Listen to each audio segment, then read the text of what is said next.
Welcome to Chillin' 101. We hope this video helps. You'll start by confirming the essentials so setup isn't interrupted. First, make sure your phone runs Android 5.0 or later and that NFC is enabled. This is the hardware that lets you tap to pay. Next, sign into the Google account you'll use and confirm you have a supported card from your bank. Finally, set a secure screen lock so payments are authorized. Once done, open the Google Wallet or Android Pay app to begin adding a card. You'll now add a card and verify it so transactions are allowed. Open the Wallet app, tap Add Payment Method, and either scan the card with your camera or type details in. Make sure the billing address matches your bank's record. After you submit, the bank will verify.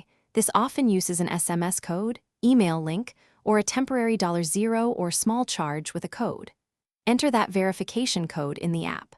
Once verified, your card is ready for contactless payments. You're finishing setup by choosing defaults and testing so you pay confidently.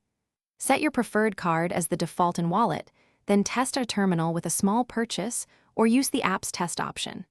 Make sure lock screen security is active and that notifications for payments are enabled so you can monitor charges.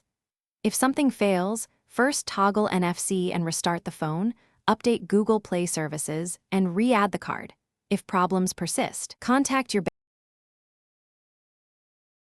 Thanks for watching. Consider subscribing if we helped you.